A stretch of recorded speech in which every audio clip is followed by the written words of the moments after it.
Good damn morning, Americans.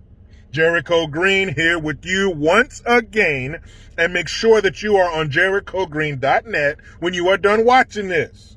Now defend yourself with the best tactical flashlight on the market. Get it here, fighterflare.com. Use promo code Jericho20 for 20% off. Violent crimes are leaving towns across the U.S. on edge. In Honolulu, Hawaii, for example, police are investigating a string of recent crimes, including knife attacks, armed robberies, and more. It's becoming well known now that the violent crime has increased over the past year in the U.S., but some towns fear that the trend isn't slowing down. This is why I highly recommend the Fighter Flare flashlight this holiday season. The Fighter Flare is a professional-grade, tactical, super bright tactical flashlight. It's designed to help stop attackers from a distance with an ultra-bright strobe light. Most importantly, it's highly recommended by military, law enforcement, and emergency professionals. I've partnered with the creators of Fighter Flare Flashlight to give my audience 20% off their own Fighter Flare flashlight during the holidays. Go to fighterflare.com or click the link below to get yours today. Now, in the last video, I talked about how California and New York are in a constant struggle to be the most fucked up states in the lower 48. Now, I told you about New York. Now, let me tell you about San Fran shithole, aka Needles and Shit, California. It is currently run by an empty suit known by the name of Mayor London Breed. I'll put a link in the description box to this story. So, there was a restaurant, I can't remember the name, who cares? It's in the article, some overpriced dump in San Francisco, and there were some police officers in there eating. Now, San Francisco, I think I've told this story before, but in 2018, I took my daughter, my wife and I took my daughter to San Francisco for my daughter's birthday. So we get there early, which was a good idea because we beat all the traffic, but there were homeless people suffering from drug and or mental issues. Even the cop cars were all beat up and dented and dirty. And we were in Union Square. That's where the Nike store is, Louis Vuitton, Burberry, Versace, all these high-end fashion companies have stores there, have like wholesale stores there, whatever. And you would think that the nicer parts of town, they would keep the riffraff out of it. That's what makes it the nicer part of town. There ain't no bullshit. But not in San Fran shithole. They take that inclusivity and diversity seriously. They say, no. Whoever you are, go wherever you want. So you have homeless people passed out on benches that you could be sitting on to rest your tired feet from walking all over the city and spending all that money, but you got to keep going down and hopefully find a bench where some dirty shirtless fucker isn't sleeping there or talking to him or herself incoherently. We were down by Pier 29. Luckily, my daughter was lost in the daydream of the candy stores that she didn't hear this young 20-something homeless guy say, "You couldn't get $100 for her pussy," end quote, at the top of his lungs. This is the kind of city that we're dealing with. A city that needs police presence. You've seen the smash and grabs there in San Francisco. See, people are under the misconception that this is wintertime. No, this is smash and grab season. This isn't one of the 4 seasons. This is the new 5th season. It's called smash and grab season, where they smash the front door, grab what they want, and leave. You've seen the Walgreens, where homeless people, and maybe not homeless people are walking in there, grabbing shit, and walking out. No police, no tackling, no arresting, no fear of consequence. This is the city we're dealing with. A city where you think business owners would want more police presence, because where the police are, the criminals aren't. There's a place near where I live called Guadalajara's, and it's a Mexican restaurant, and the police frequent it. Guess who hasn't been robbed? Guadalajara's. Right next door to it is a Pete's Coffee inside of the grocery store. Guess who hasn't been fucked with? Pete's Coffee, because there's always cops there. Now, some criminals are dumb, but they're not that dumb. So police presence equals no criminal presence, which is what you would want as a business owner, especially when you live in a Mad Max-like dystopia known as San Fran shithole, where the median rent for that city is $6,000. That's right, guys. I didn't misspeak. If you passed out, go ahead and regain consciousness when you can. Rewind the video and watch it from where you passed out. Yes, $6,000. This is the city that we're dealing with. So the other day, these cops were inside of a restaurant and they were eating. And because of, and I quote, their multiple weapons, okay? Why are you shocked? That's what makes cops cops. They got guns. All right? If they don't have guns, they're no longer a cop. Okay, I got a friend of mine, her dad owns a carpet cleaning service. Do you think he's going to show up on a job with no fucking carpet cleaner? No, because that's what he does. So he's going to need to bring his tools with him to do what he does. Now, tools aren't always wrenches and screwdrivers. Tools are what you need to do your job. A gun is part of what a cop needs to do their job. So when they're on the job, they're going to have their tools to, you get it. So these cops are sitting at this restaurant, and I don't know if it was the hostess, I don't know if it was the manager, or maybe it was some of the kitchen staff in the back. But somebody who represents that restaurant came out there and asked those police officers to leave.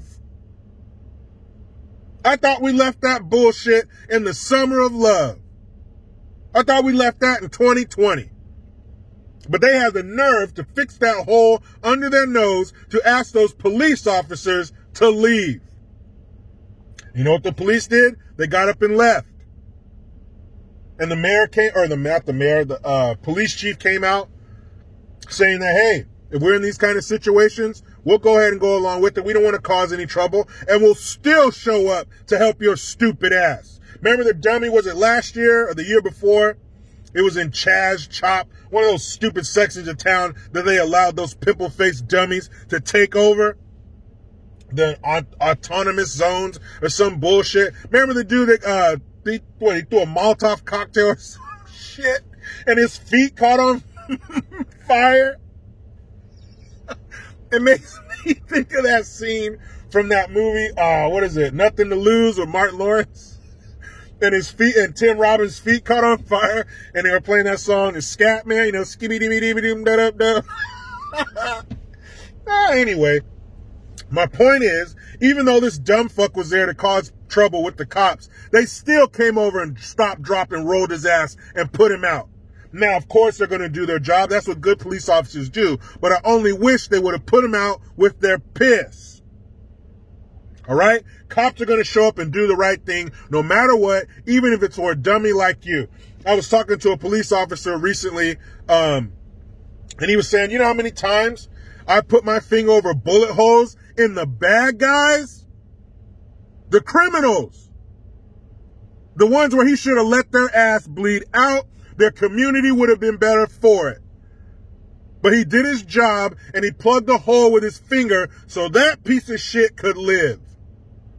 And you are going to sit there and spit in the face of these law enforcement officers in your shitty fucked up town? Where your elected officials are screwing you over, shutting down your business? And these cops, and if you build a rapport with them, you build a relationship with them, they're probably going to come there more often and make your place more safe. Because believe me when I tell you, your restaurant, your business is not above a smash and grab. You got insurance, right? So they don't give a shit. Man, if I was those, of course those police are going to do that. And of course, if they get a call, they're going to speed just as fast to that shithole that doesn't like them as they would to one that does. But if I was a cop, I wouldn't spend another dime. And so the owner of the restaurant, two owners of the restaurant, two ladies, who says that? So the two ladies that own it, they put out, now, I don't know, forget it. Anyway, The two ladies that own the place, they released a statement saying, oh, we're so sorry and we appreciate law enforcement. Now, did they do that because that was the right thing to do? And maybe they weren't there. Maybe they weren't even on site when that happened. But that begs the question, what kind of environment are you fostering to where your employees in your absence would think it's okay for them to ask good paying customers, let alone law enforcement, to get up and leave? So they came out, released a statement, oh no, we want the cops here with blah, blah, law enforcement, all that shit. Now, did they do that because it was the right thing to do? Or did they do that because they got over 400 negative reviews on Yelp and had a 1-star review on Yelp? Yeah, I think that's why they did it. I think they created the environment where they probably, employees, if you're uncomfortable with law enforcement, they come in with their multiple weapons, please, we want to foster a safe space for you, all that bullshit. So they probably told them that because they thought it was okay to get up and ask customers who did nothing wrong to leave because of their multiple weapons. And what do you think the cops are going to do with those multiple weapons if bad people come over here? I think we know exactly what they're going to do, and we know exactly what that restaurant staff is going to do. You're going to get your punk asses behind those multiple weapons so you're safe. Stop this shit. What? We're still doing that? You're still fucking with law enforcement?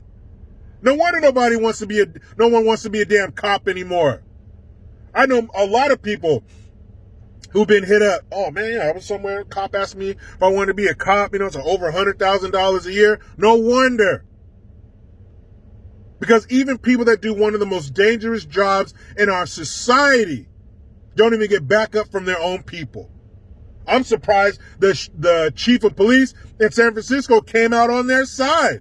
I'm surprised he didn't have a press conference with releasing a statement where we will now have our police officers leave their weapons inside the car when they go eat. That's what kind of insanity is running rampant through San Francisco. I got to get that right. But people, no matter what, know this. Speaking of law enforcement, violent crimes are leaving towns across the U.S. on edge. In Honolulu, Hawaii, for example, police are investigating a string of recent crimes, including knife attacks, armed robberies, and more. It's becoming well known that violent crime has increased over the past year in the U.S., but some towns fear that the trend isn't slowing down. This is why I highly recommend the Fighter Flare flashlight this holiday season. The Fighter Flare is a professional-grade, tactical, super bright tactical flashlight. It's designed to help stop attackers from a distance with an ultra-bright strobe light. Most importantly, it's highly recommended by military, law enforcement, and emergency professionals. I've partnered with the creators of the Fighter Flare flashlight to give my audience 20% off their own Fighter Flare flashlight during the holiday season. Go to fighterflare.com or click the link below to get yours today. Now, all I'm going to do is go in here with my beautiful wife. I normally say my wife and kids, but they are in school. But you know how it goes. I try to be done with the left, but they just won't let me. Please subscribe. Hit that notification bell because every time it rings, a piece of shit lefty cries. Utilize the Linktree link. Get your ass over to JerichoGreen.net. I am Jericho Green. Man, I'm out.